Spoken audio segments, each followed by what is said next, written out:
Welcome to the SEC Unfiltered channel, folks, in this SEC basketball Saturday night reaction with yours truly, Dave Shumate, lead college basketball analyst here, also a football analyst as well. But I'm going to drive you in. I'm going to bring you home tonight, folks. We may get to, I'll probably be just south of the old witching hour at midnight. But guys, this reaction is brought to you by our buddies, our new title sponsor that we are fired up to be sponsored with is FANDUEL. Visit FANDUEL.com/SECU to join today and get started with $300 in bonus bets when you win your first $5 bet, folks. What a day. I mean, what a day.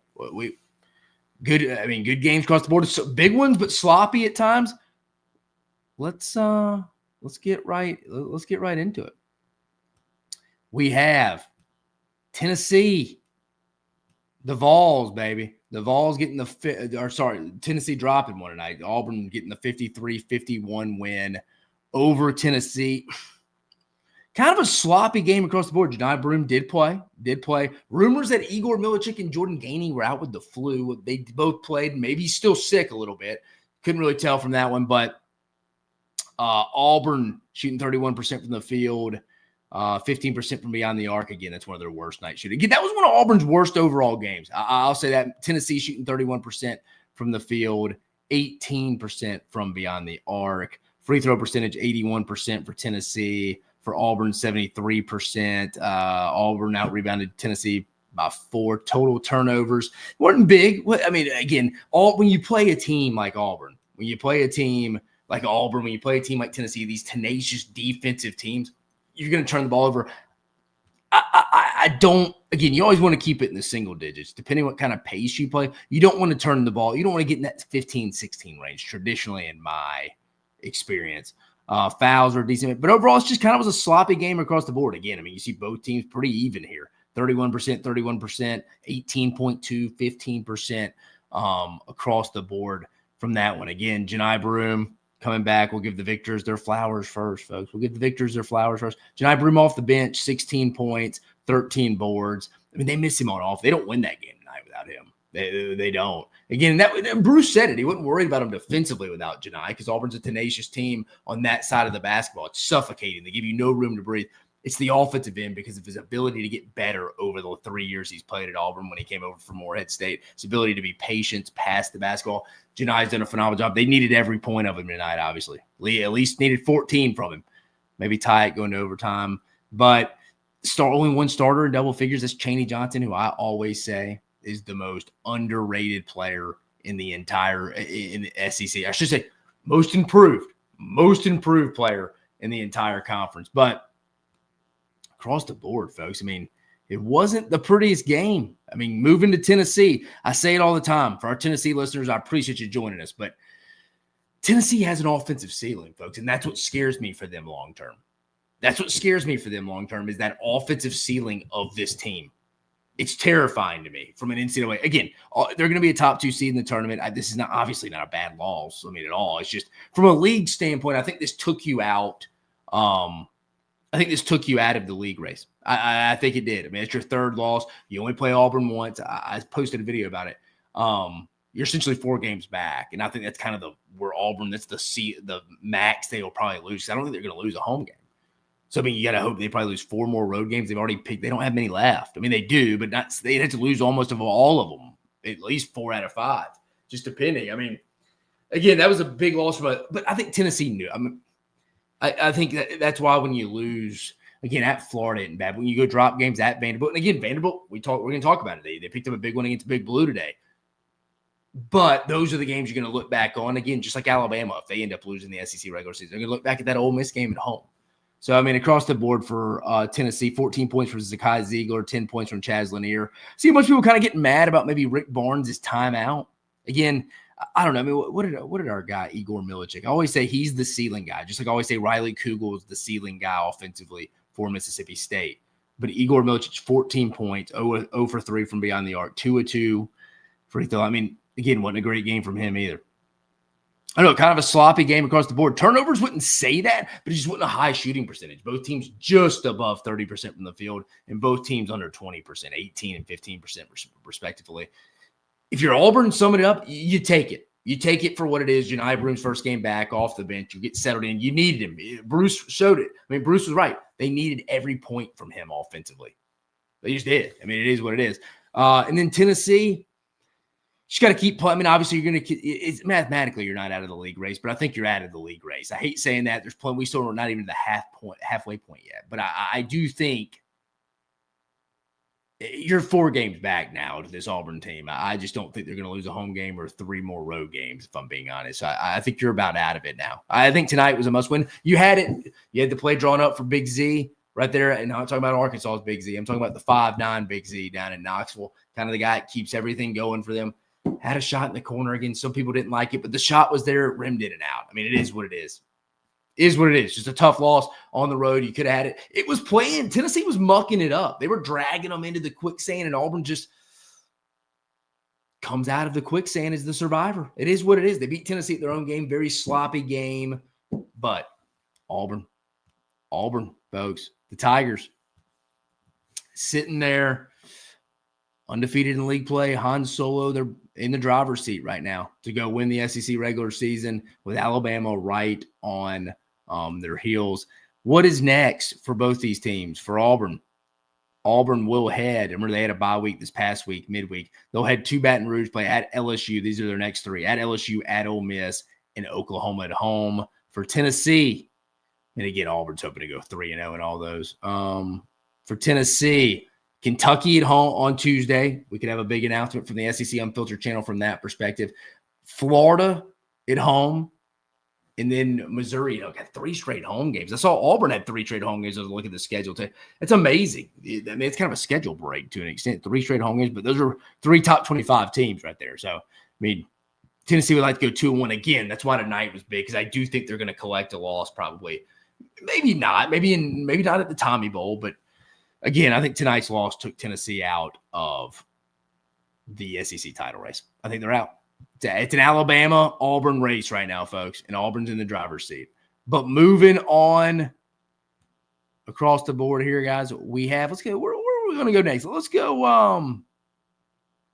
Vandy getting the 74-69 win over the Kentucky Wildcats. The Kentucky Wildcats dropping their second straight game. Remember, they were off midweek. We're going to start having some teams have off midweeks.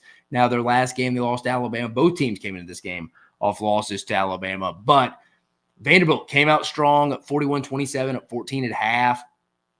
Looked like they were controlling. Kentucky went on, like a 16-18-2 run just off the top of my head. Remember, I'm reacting to this as y'all. I'll go back and watch all the highlights. I'll watch back to starting tonight and tomorrow morning as we're getting the kid up. But I'm reacting to this stuff just as much as a lot of you all guys are. It's kind of going back watching the game. I mean, you're bringing in 8 games. It's a lot to soak in at one point. But I remember 16-18-2 run. Can't remember off the top of my head. It was one of those that Kentucky went on. You're like, up here because it goes Kentucky. They're going to go take control of this game. They're not going to lose. They've had time to get rest. And again, speaking of injuries, they miss Kerr Kriisa. He is the dog. He's the alpha of that team. They miss him. They need him back. But Kentucky, 48% from the field, 43% for the Commodores, 39% for Kentucky from beyond the arc, 36% for the Commodores from beyond the arc.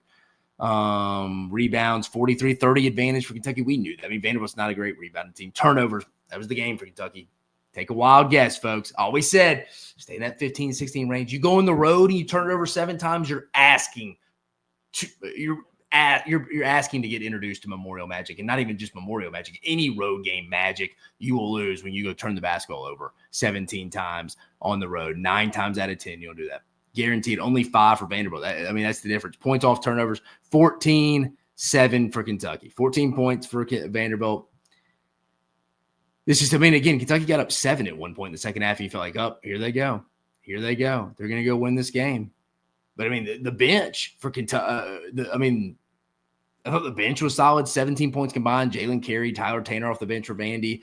Devin McLaughlin, 14 points. Tyler Nickel, again, I tweeted it. I'll trade a nickel for a dime, folks. 11 points, 4 for 7 brand the arc, shooting 50% from three-point land, 3 for 6 from beyond the arc. It's kind of across the board. Chris Mannion, A.J. Hogarth. Give Mark Byington credit again, and I need to start putting some more respect on them. They're going to move up in the power rankings accordingly. They are now 16-4, 4-3 in conference. Vanderbilt's an NCAA tournament team, folks. 2 massive wins at home, back-to-back weeks. Tennessee last week, Kentucky this week.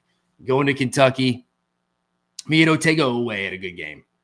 21 points, 8 of 14 from the field, 0 of 3 from behind the arc, 12 rebounds. You like what you got out of him. Again, Jackson Robinson produced some stuff all offensively. Ainsley Alamano, where it did fine. He was fine off the base. Not much bench production tonight from Kentucky. Didn't shoot the basketball over. The difference is just the turnovers. Turnovers, Otego was really the only one that was consistent throughout the entire game. But turnovers, you turn the ball over 17 times on the road, you're going to lose. So what does this mean for Vanderbilt? Vanderbilt's an NCAA tournament team to me that is trying to improve that seed. That is the goal if you're Mark Byington. They already have 3 losses. I don't think they're going to compete for the league, but I think you can improve that seed. For Kentucky, they got to get healthy. Again, like I mentioned, they need Kirk Kriisa. Again, I don't think Kentucky's going to really compete for the league now. You just took back-to-back losses. You had your third, and you go to Knoxville. Speaking of that, what is next for both these teams? Let's go with the winners first. The Vanderbilt Commodores, a Kentucky basketball win and an Alabama football win in the same season for the Commodores. What a year. What a time to be alive, actually. But next Saturday, Vanderbilt will have the midweek bye this week at Oklahoma, at Florida, Texas. Dream scenario 2-1. Like I mentioned, you always break up the season. In 6 pods of 3 games. If you can go 2-1, finish 12-6 in an 18 SEC schedule this year, you are a good basketball team. That's the realistic goal for most teams. For the Kentucky Wildcats, at Tennessee, like I mentioned on Tuesday, Arkansas at home, Cal's return next Saturday, and then at Ole Miss. So you got 2 really tough road games, at Tennessee and at Ole Miss in your next 3. Till you get healthy. I mean, Arkansas's got ability. Again, they took a tough loss. We'll talk about that one coming up. But 2-1 again. This should be the goal for Kentucky there. I mean, what are you going to say? What are you going to say to the Kentucky Wildcats from that perspective? Just another tough loss, back-to-back losses there. Kind of put you in a tough spot when you're chasing Auburn, a team such as good as Auburn, because they're not going to drop a home game. I mean, they're not. Maybe one, no more than one. So that's why when you get in the 3-loss range at this point before the midway point of the SEC regular season, you're going to lose. To that point, for sure. Moving on to our next game. Where do we want to go here, folks? Where do we want to go? Let's go Missouri, getting the 83-75 win over Ole Miss. This is the one I was talking to Chris Phillips earlier on the phone. This is the one I was saying is that, man, I don't regret picking Texas to beat Texas A&M earlier. I don't regret that. Or Texas A&M to beat Texas. I don't regret that. I would pick that again 9 times out of 10. And if Texas A&M was up 22 points again, if that game was played 9 more times, they'd win all 9 times. I wouldn't pick Ole Miss the spot they were in. I thought Missouri. I should have taken the same logic I had in this Missouri-Ole Miss game as I had going into the Florida-Georgia game, and I'd have been a little bit more proud of myself from that perspective. But Missouri gets the 83-75 win over the Missouri Tigers. You got Missouri shot 44.9% from the field, 48.3% for the Rebels, 30% for the Rebels from beyond the arc, 44%. Circle that one, 13-point difference. That's a big one. That's a big difference there. They only shot 5 more. Free throws are fine. Rebound advantage was plus 11 for Missouri, who's not a great rebounding team. Ole Miss has not been able to match that rebounding that they had against Alabama when they won in Coleman about a week and a half ago. Total turnovers, 13 for Ole Miss, 16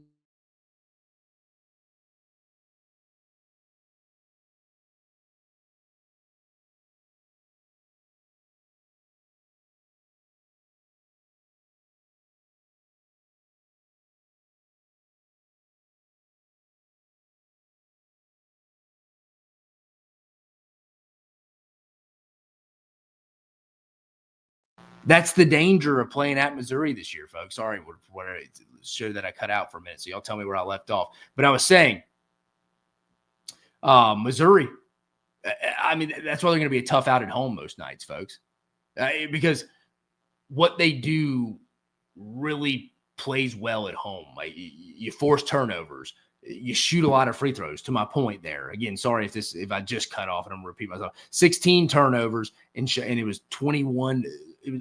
Missouri shot 21 more free throws. And that's how Dennis Gates' team wins. So give them credit, and that's how they won. I should have picked them in this one, but across the board here, big win for Missouri. They're 16-4 now, 5-2. Ole Miss is now 15-5, 4-3. 3 straight losses, have not won a game, Ole Miss, since they beat Alabama.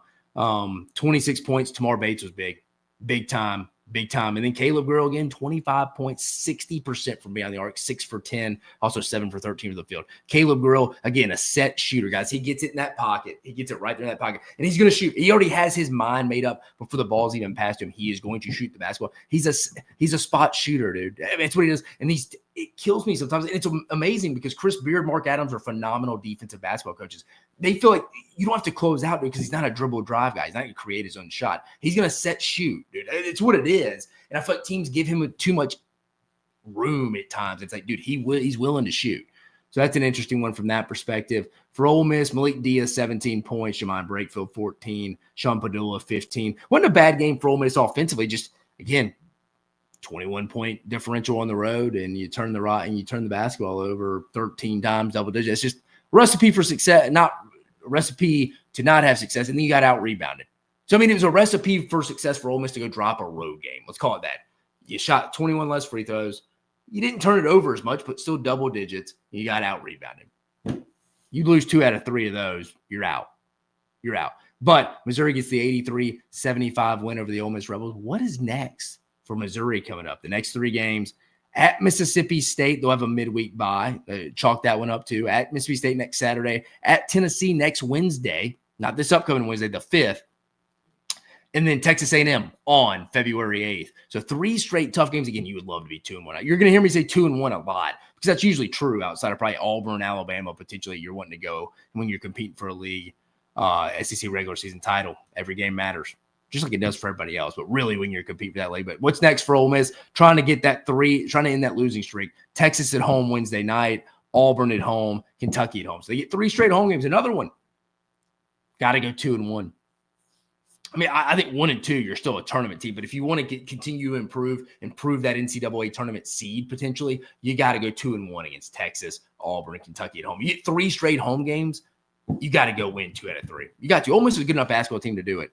But dropped another one. 3 straight losses. That's wild. I don't know. I thought they would bounce back, but then it went today. When the sun rose today, I was like, I don't like that pick.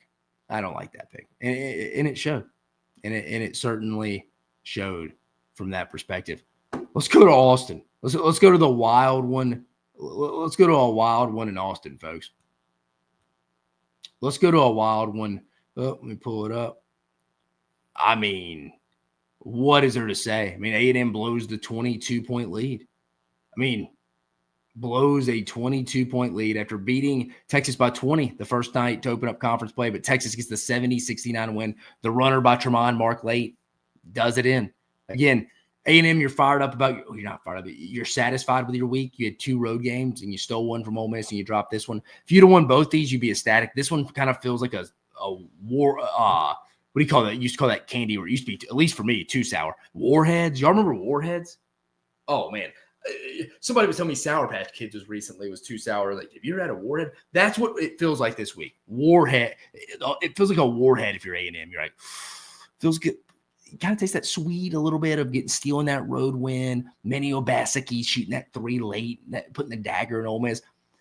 And you're like, man, we're about to get some. It's going to be a great bus trip back to College Station. And you know what? No, it's not. They threw a Warhead in your water, and it's sour. It's bitter.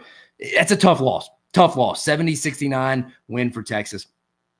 Texas shot 46% from the field, 42% for the Aggies, 40% from 3 for Texas, 52% for A&M from 3-pointers. So both teams shot well today. Free throws, 37% for A&M. 3 for 8, didn't shoot a lot, and Texas shot 17. So they shot, 9 more free throws? Again, that's a home game. Rebounds, A&M dominated the boards, 43-27. Turnovers, 11 for A&M, 8 for Texas. The largest lead here, it is 22-1. Just wild scenarios here. Just improbable comeback here. Improbable. Texas 14-6 now, 3-4 in league play. They needed it. Texas went 2-0 this week against 2 top 25. A top 25 team and a top 15 team. And I think they're both top 20 teams against Missouri and A&M. Big week for Rodney Terry and the boys. Big Trey Johnson. That's what they need from him at times. Is those like just take over a game, dude, go get us a bucket? Because they don't run anything offensively. Arthur Kaluma was out. So it was really a Trey Johnson show. 30 points. Next closest guy in total was 11. Tremont Marker had the big finish there. And really got nothing from the bench tonight. 10 points in total. From Julian Larry, 2. Zarik Onayama, 4. And Devon Pryor at 5. Devin Pryor at 4.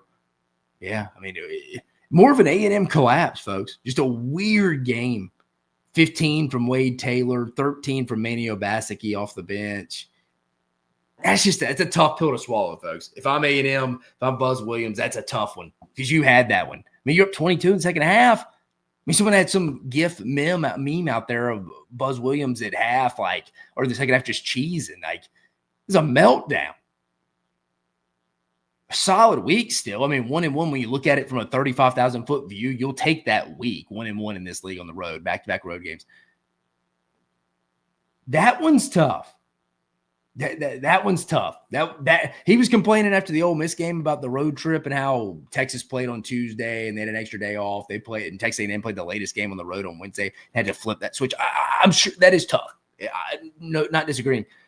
I'm sure it's a lot tougher after blowing that 22-point lead, man. That's couldn't have happened. I mean, wild. I mean, give credit. Trey Johnson, though, set 8 of 18 from the field, 40% from beyond the arc, 4-10. Tremont Mark was big as well. Caden Shedrick had some big boards, some 8 boards as well. I always call him out. I think he's a little soft at times, but he had some big rebounds for him. What had to happen did happen for Texas. I mean, again, I used to work in college football. I was on the A&M staff when we blew the 42-14 lead against Texas A&M, against UCLA to open up the season. The game at ultimately, it's my first year at A&M, that cemented Kevin Sumlin getting fired there. Everything had to happen for Josh Rosen and Jim Moore and them. The false start that they got the extra 5 yards on, it had to happen. The 15-yard penalty had to happen. These happen sometimes in these immaculate comebacks, dude. Like everything. The wind had to blow right. That's what happened tonight at the Moody Center. You even saw Matthew McConaughey tweet, "Bless the mood." Let's go to some comments here. We got Greg German. Appreciate you listening, brother. Chaz can shoot, but he cannot create. It's sad that we had to go to Z for the final shot. Yeah, he's talking about the Tennessee-Auburn game here, folks. Chaz is not a create his own shot guy. Again, people can, like, when he was hot there for a while, I was comparing him to Dalton Connect. Dude, people forget from talking to him. Tennessee didn't even know they were getting that in Dalton Connect. I mean, I think last year, if you really asked me, people thought that was what Grant Nelson in Alabama was going to be. Rick Barnes would tell you he didn't even think that was what they were getting. Yeah, I mean, he didn't think that's what they were getting. But especially when we watch Lakers games now. But yeah, I mean, Lanier is what he is. He's a set shooter. I mean, he's a role in the team, but he's not just your bucket getter. And you're right. I think that's why I've always said there's a ceiling on this Tennessee offensively, and it scares me for their long-term, what they're going to do. A really good basketball team. But from a championship standpoint, I don't know if they get one because they're so limited offensively. And they even drugged Tennessee in the mud to even play their own, or Auburn in the mud to play their own game today and couldn't win the game. If it was at Tennessee, Janai Broome didn't play, yeah, I think Tennessee probably wins that game. But still. But guys, y'all know what tomorrow is? We do. I know we're talking a little college basketball here. But let me pull it up. Here we go. I know we're talking a little college basketball here, folks. But from the first whistle to the final drive, FanDuel takes the NFL playoffs to the next level. Because right now, new customers can bet $5 and get $300 in bonus bets if you win. That's $300 in bonus bets if you win your first $5 bet. The FanDuel app gives you everything you need for live bets, same game parlays, and so much more. Plus, when you win, you'll get paid instantly. Just visit FanDuel.com/SECU today and get started with $300 in bonus bets. That's FanDuel.com/SECU. Make this playoff season unforgettable with FanDuel, an official sports partner of the SEC Unfiltered channel and the NFL. Must be 21 plus and present in select states. For Kansas, in affiliation with the Kansas Star Casino, or 18 and older and present in D.C. First online real wager only. $5 first deposit required. Bonus issued is a non-withdrawable bonus bet which expires 7 days after receipt. Restrictions apply. See terms at sportsbook.fanduel.com. Gambling problem? Call 1-800-GAMBLER or visit fanduel.com/RG. Call 1-888-789-7777 or visit ccpg.org/chat in Connecticut or visiting mdgamblinghelp.org in Maryland. Hope is here. Visit gamblinghelplinema.org or call 800-327-5050 for 247 support in Massachusetts.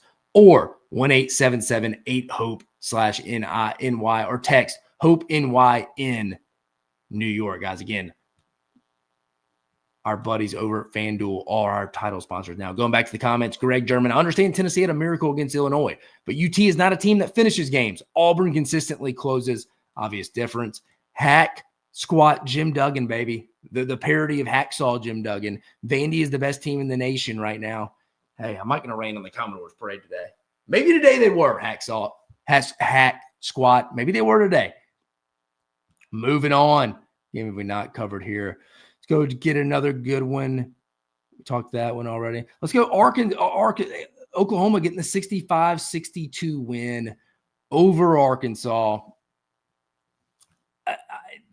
This is one of the more impressive. I know it's against a one-win conference game against Arkansas, but still, guys, I mean, I think Oklahoma needed that. They really did. They needed some kind of road win. It's not going to go get you the big get you anything in the like a moved up in seed line or anything. But at some point, you got to start collecting some league wins, and that's what they did tonight. It's getting the 65-62 win. Was it pretty? No, but they led for majority of the game. 41% from the field for Oklahoma, 37% from Arkansas. They both shot the same from the three-point range, 33.3% for both. 6 more shots taken, 27 for Arkansas, 21 for Oklahoma. Any outlandish stats are now 35-29 plus 6 in rebound advantage. Oklahoma turnovers 13-9. Arkansas was plus 4 in that. And then largest lead, 13. Oklahoma got this to a double-digit lead on the road, and Arkansas had it at 6 at one point. But man, how many more free throws? I like to look at that. The free throw percentage, 16-29. Oklahoma shot more free throws. This is just a solid road win. Wasn't pretty at times. Again, low scoring, 65-62. But you know what? You'll take it. Oklahoma now 15-4, 2-4 in league play. Arkansas 12-8, 1-6 in league play. Oklahoma 13 points from Jalen Moore, 16 from Jeremiah Fears. Fears is the freshman. Looks like he's getting more comfortable, obviously, as the games goes on. And that was to be obvious. The more you do something, the more you practice, the better you're going to get, the more experience you get. He was a true freshman. Had a little deer in headlights in that SEC opener in Tuscaloosa. I think that's starting to change a little bit, like what Duke Miles, like what Bryson Goodine can bring in from him as well. Need a little bit more off the bench. Glenn Taylor, Luke Norweather, 14 combined points. For Arkansas, Due Thero, again, I think he's up there. Someone mentioned it the other day when I said who's the most improved player in the SEC. I think Due Thero's in that conversation with Chaney Johnson as well. Carter Knox, 8. Jonas Adu, they got nothing out of. He had as many points as I had tonight, 0. He only had 1 more rebound than me. That'd been 1. Nelly Davis, all right, they went back and watched some film, looking like he's fitting into that role a little bit more. 18 points, you'll take that. 18 points, you'll take that. Assist, 0. That's got to get better. Wagner was their assist guy tonight. He took over the point spot at times too. So 13 points, 5 assists, and Big Z was really the only guy who produced much. Trevin Brazil just still banged up.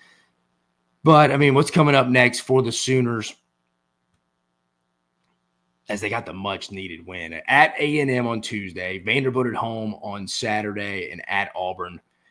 Probably 1-2. I don't think you're going to win in College Station. I don't think you'll win at Auburn. You got to get that Vanderbilt game, which, if Vandy keeps collecting more wins, would be a solid win for Oklahoma.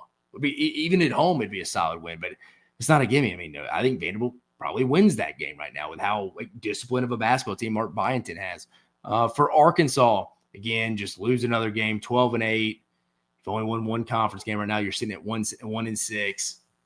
Arkansas has the midweek bye. Next game, Cal's return to Lexington at Kentucky. That'll be an emotional game. Doesn't have the juice we thought going into the year. Again, it's the primetime game, 8 p.m. Eastern on ESPN. That'll be the Jay Billis call.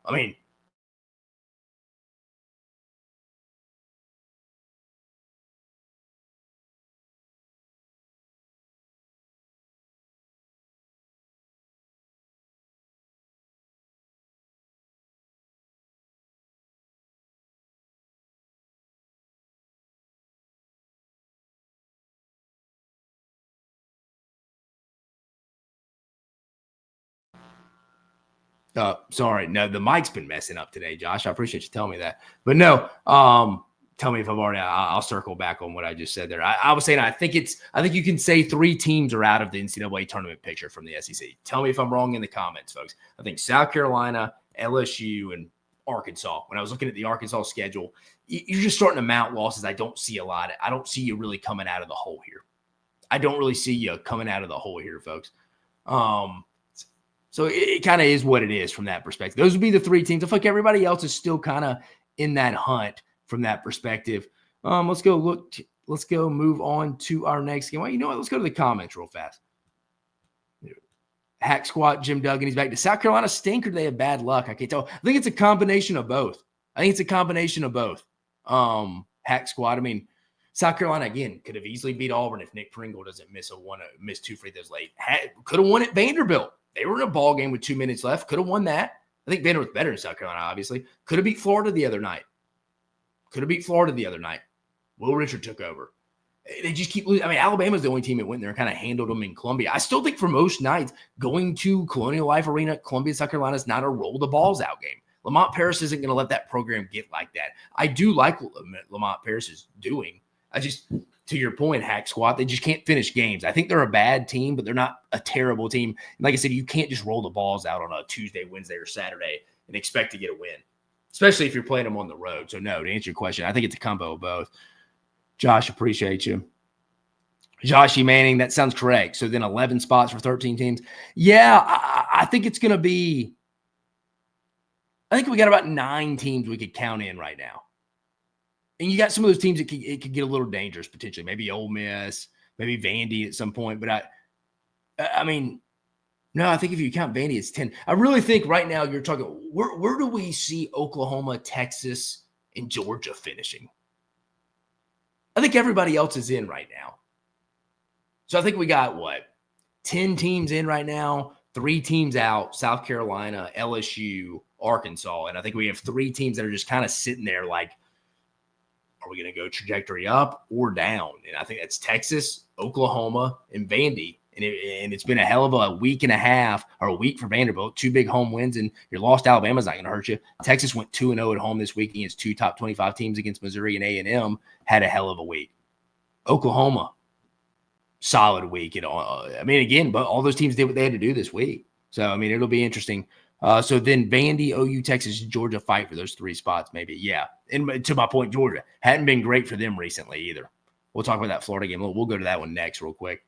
Not a lot to say about that one. That was kind of a blowout, but I think you're right there, Josh. I think those 4 teams, I'm kind of sitting there. I think Vandy's in the tournament right now, and I would be willing to bet Mark Byington teams end up making it. But those 4 teams are the ones I would deep dive in. And honestly, I'd move Vandy into the group. They're in the tournament. I would really highlight those 3 teams, Oklahoma, Texas, and Georgia, and you feel good about this week from Oklahoma and Texas. Georgia's going to have to start putting some wins together at this point. Again, I think Georgia's one of the best teams Mike White's had. Again, that's not saying a lot, but like in his 3 years, certainly most talented, but you got to start going collect some wins this week. Let's go. Where do we want to go next, folks? Let's go. Yeah, let's just talk briefly about that Florida getting the 89-59 win over Georgia, the 30-point win. Not a lot to break down to this. This is one I was more confident in all day. Kind of all day I was confident because I was like, it's a bad spot for Georgia. Still probably a little hungover. Let Arkansas beat them twice. And then Florida played probably their worst game of the season in Columbia and still found a way to win. Again, the best way you want to do it as a coach. You win ugly, and your team can take some lessons from it. Now, you got to make sure they take lessons from it, and Todd Golden obviously proved he did. The 89-59 win for Florida. Florida improves it to 18-2, 5-2 in league play. Georgia, 14-6, 2-5. Again, you got to start winning some games. 53% from the field for Florida, 35% from the field for Georgia, 34% from three-point range for Florida, 23% from Georgia. Rebounds, 39-32, nothing too out. 18 turnovers. I mean, Florida had 14, so Florida's only plus 4. But again, you go turn the ball over that much on the road against a team like Florida, yeah, I mean, you're going to go get blown out. So that's the number right there. What was the free throw differential? 15-15. They shot the same amount of free throws. So, I mean, really, that was the turnovers. Biggest lead, 34. Georgia had a quick 3-point lead. I mean, for Florida here, 4 starters in double figures. Elijah Martin with 17. Walter Clayton with 17. Will Richard with 16. Alex Condon with 14. Thomas Howell, 13 off the bench. For Georgia, really get nothing from their bench, and Blue Cane had 10. I mean, nobody can score the basketball right now. The sets are poor. Nobody's really shooting well for them right now. I mean, where do you get going? Where'd my guy go? Dakota LaFew, 6 points, 1 for 3 from right there. But he's just coming off the bench. They don't really have that guy that, like, he's a bucket. Asa Newell can, but he didn't play well today. 4 for 14, 0 for 5 from behind the arc for only 8 points. Had 6 rebounds, though. But disappointing loss for Georgia. But I kind of saw that coming. I mean, it was a bad spot. Bad spot again. Florida was coming off their worst game of the season, but still winning at South Carolina. Georgia somehow, some way let Arkansas win that game on Wednesday night. Georgia lost that game more than Arkansas won. So, and I think it beat them twice. And again, Florida's better than Georgia. And it's a tough game in general if you're coming in with high spirits. It was just a tough game to bounce back from. Alabama and LSU in a bit of a war. Alabama getting the 80-73 win over the LSU Tigers. And really not a lot to say, really, from that one overall, folks. I mean, first half, Alabama just kind of getting it taken to. I think Alabama came and got hit in the mouth. And again, they're going to get teams' best shots just like Auburn does. I mean, teams are going to want in. LSU had a midweek bye. No, they did. Yeah, LSU had the midweek bye. Had a dang near a week to prep to get this game plan right. I thought they came out with a good game plan, hedging the screens, did a good job attacking Alabama's offense. It was a tied game, 40-40 at half. Bama, let's go to the stat line here. Bama shot 44% from the field, 30% from beyond the arc. Vanderbilt, LSU 39% from the field, 13% behind the arc. It was bad. 3 for 23 from behind the arc. They couldn't shoot the ball into the ocean from a boat tonight. It was bad. Free throws. Bama shot 24 to LSU's 19. What a big differential. LSU out-rebounded Alabama, which is surprising. 43-41. Bama at home. It's been weird. Hadn't been rebounding the basketball that well. Been better, much better on the road. They honestly played better in general on the road this year. I don't know if it's kind of an us against the world mentality, but they really had turnovers 14. Both teams had 14 points in the paint, 40-38. Alabama. Bama's largest lead was 13. LSU's was 5. This game was close. I mean, it was really like a 6 to tie point to 2-point game most of the night till Bama went on a run late. Then LSU cut it back to like 5-6. It was kind of LSU was physical. Give them credit. Give Matt McMahon credit. They needed that bye. They came in with a good game plan. They came out aggressive. They were not going to be intimidated by Alabama. They were playing physical. Give them credit. I mean, you saw it on the rebounding edge. Bama's got to start bringing it more consistently. And you saw it in the second half. Mark Sears didn't even play, folks. Nate Oates sat him. Nate Oates sat Mark Sears. I mean, again, I haven't seen what he said on Twitter postgame. I need to go watch his postgame press conference. Obviously, react immediately. And that was the late game. But, I mean, I was actually pretty impressed with Matt McMahon and them. And again, what Mark Byington's doing in Vanderbilt in his first year is only going to hurt Matt McMahon. I don't think Matt McMahon gets fired. LSU drops to 12-7, 1-5 in league play. I don't think he's going to get fired. But I think it's like, I mean, he did this in 3 years. Vanderbilt's doing it in 1, flipping it and probably going to make the NCAA tournament. Not officially yet. I think they will, but not official, but it's looking that way. Whereas Matt McMahon's in year 3, and I included him in that group of 3 teams with South Carolina, LSU, and Arkansas not going to make the tournament. It's tough.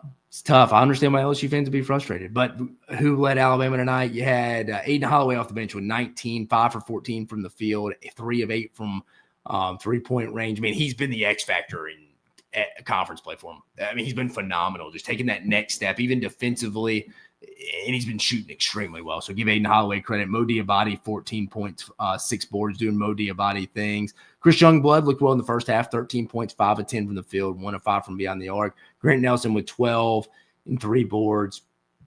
I mean, I was a little bit more impressed with LSU than I was disappointed with Alabama. Factor in what's wrong with Mark Sears. I don't know. I want to go see what Nate Oates said. I hear some people throwing stuff out. Did he get into it with a coach at half? I don't know. I'm not going to speculate in that. I don't think he was hurt. I mean, even the announcer said this wasn't an injury. He was sitting on the bench. I mean, when they zoomed in on him, again, I don't want to speculate, but it looked like he'd been kind of tearing up. I don't know. He didn't look hurt, didn't have a boot, didn't have an ankle brace, didn't have it icing down. It was definitely something Nate Oates did with his culture. And if something was said and he's willing to sit his best player, that says a lot about Nate Oates and that culture from that standpoint of, hey, I'm going to sit my best player even in a conference game when we're tied at half and we need this one. Let's just go get it with the guys who don't have an attitude. Now, again, if that's the case, I still stand by my statement. But I don't know, we're reacting live with you. So I don't technically know what he said in his postgame. I'm actually fired up to go check it out. But Alabama, what is next for the Crimson Tide? Bama will head to Starkville on Wednesday night face a tough Christian squad. And then Saturday host Georgia, and then they'll have their midweek bye and head to Arkansas. I mean, Bama, if they're going to stay in this conference race, needs to go 3-0. I think they need to win out really through the Auburn game. Because you got to think that February 15th and 19th games, back-to-back games against Auburn and at Missouri are going to be tough. But they got to win out until Auburn. And until then, they got at Mississippi State, Georgia at home, at Arkansas, at Texas, and then Auburn. It'll be a tough ask. It'll certainly be a tough ask. For LSU, what is coming up for the Tigers? For the Tigers, LSU host Auburn on Wednesday, goes to Austin on Saturday, and then at Georgia. Again, LSU's at this point, they need to at least go 2-1 of that. I mean, I think 3-0 is an obvious, but if we're being realistic, 2-1 for the Tigers there. Any game I missed? Mississippi State getting the 65-60 win over South Carolina. I think it's the last game we talked about, right? Yeah, Oklahoma, Arkansas we did, Tennessee, Auburn, Ole Miss, Missouri, Georgia, Florida, Kentucky, yeah. And, last one, Mississippi State getting the 65-60 overtime win over the South Carolina Gamecocks. Sorry, I was reading that for a second. But Mississippi State getting the big win there, folks. I mean, say what you want. I mean, it's a team you beat by 30 to open up a league play. It's just, again, I think winning at South Carolina is tough. Again, it's another – add this one is the game. Auburn, Florida, Vanderbilt, this one. Vanderbilt, death taxes, and South Carolina cannot win close games. Death taxes and South Carolina cannot win close games. Mississippi State shot 41% from the field, 29% for the Gamecocks. 3-point range, 23% for Mississippi State, 20% for the Gamecocks. I mean, Mississippi State played a little bit better offensively, as you can tell. Let's see, free throws, 18-29. Again, that's a little bit of a home advantage. 11 more free throws, rebounds, 30-40. I mean, South Carolina dominated them on the boards, 45-30. That has to improve for Chris Jans and them before they play Bama on Wednesday night at home. Turnovers, 19-17, both not good. South Carolina had 19. Mississippi State's flirting with danger range. You go get out rebounded by 15, and you turn the ball over 17 times on the road. You're begging to get upset on the road. Mississippi State late, shooting some transition threes, allowed South Carolina to get some extra possessions and tie it at the end to force overtime. But again, South Carolina is not a good basketball team right now. They're dropped to 10-10, 0-7 in league play. Bad basketball teams find ways to lose games. And Mississippi State was in control for most of this game. South Carolina never had a lead. Mississippi State's biggest was 14. For Mississippi State, 12 points from Josh Hubbard, 4 of 15, 2 of 9 from me on the arc. 11 for Claudel Harrison and Michael Woko. Off the bench, Keyshawn Murphy was fine. And then Riley Kugel, I think the X factor, sets the ceiling for Tennessee. The Florida/Kansas transfer, 15 points, 4 of 6 from behind the arc, 3 of 5. Shooting from, 4 of 5, 4 for 6 from the field, 3 of 5 from beyond the arc. And then for South Carolina, Colin Murray Bulls, they go as he goes. 10 points, 4 from 11 from the field, 12 rebounds. And they got Arden Conyers, 12 points, and Jamari Thomas off the bench for 19. So the bench for Lamont Paris was fine today, but other than that, man, just finding ways, just finding ways to lose. Just finding ways to lose games right now. It is tough. It is tough in this league. You can't afford to give those type of games away if you want to stay in it. And that's why they're in that group of three teams that I think are totally out of the conversation for the NCAA tournament. Maybe I'm being a little too far on LSU, but I think I'll throw them in there if someone else isn't willing to throw them in there. But looking ahead to this week's schedule, we got Tuesday night, 7 p.m. Eastern, Kentucky at Tennessee. Also at 7 p.m. Eastern, South Carolina at Georgia. And the nightcap on Tuesday, 8 p.m. Eastern, 9 p.m. Eastern, Oklahoma at Texas A&M. On Wednesday, folks, we got 7 p.m. Eastern, Auburn travels to Baton Rouge to face LSU. Probably the best game of the midweek action, 9 p.m. Eastern, Alabama travels to Mississippi State. I think if Alabama, they already have one loss. Alabama is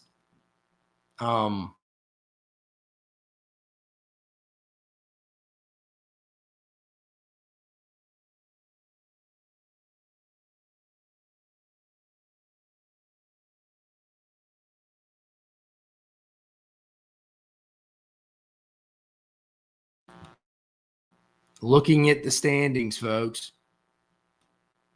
We got Auburn sitting at the top 6-0 in league play. Alabama 6-1 right behind them. Missouri creeping there, 5-2. Florida still 5-2. So Missouri and Florida tied for third right there.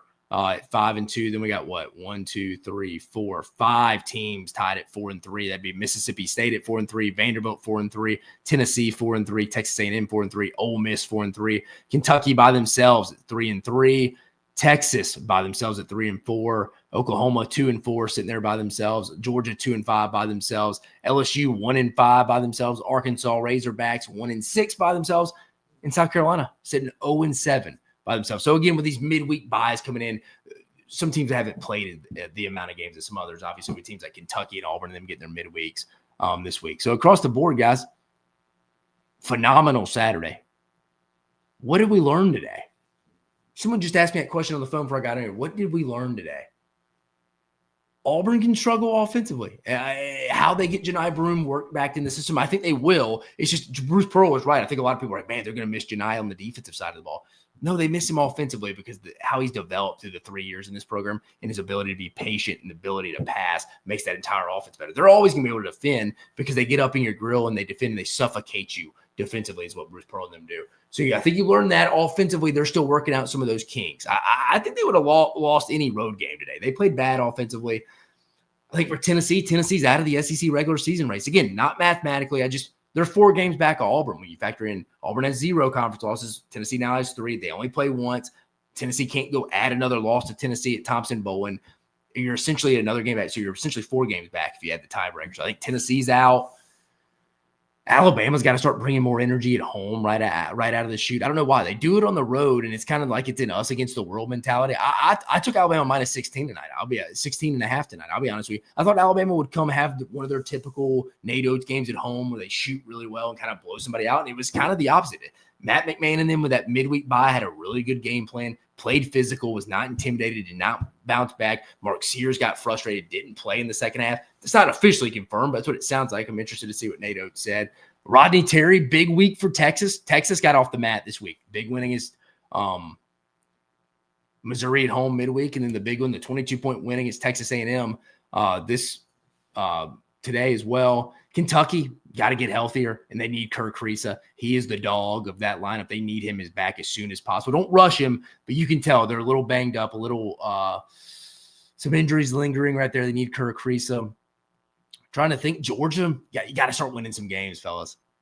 At some point, I mean, let me pull up Georgia's schedule coming up here. I mean, Georgia's got to start winning some basketball games here. I mean, at some point, you're looking at it right here. Georgia's next 3 games at South Carolina at home, at Alabama, and they host LSU. So, I mean, you need to go 2-1. You got to get South Carolina at home on Tuesday. You got to get LSU. Those are must. You love to go 3-0 and maybe steal one at Alabama. I mean, Alabama's shown they have a little chink in the armor. Again, I don't know if it's a home thing. They just don't bring the initial start. And Georgia's got some scores. Asa Newell, Blue Cane. They could do it. They're just a different team on the road. I don't know. Georgia's due to play well on the road. And their next opportunity is at Coleman Coliseum. So those are the things I take from this weekend. Texas is not back, as Sam Ellinger once said, but they're feeling better. Big week. Auburn's got to get it back together with Janai back in the lineup. Not the starting lineup, but offensively he's got to get it going. Tennessee's out of the SEC race.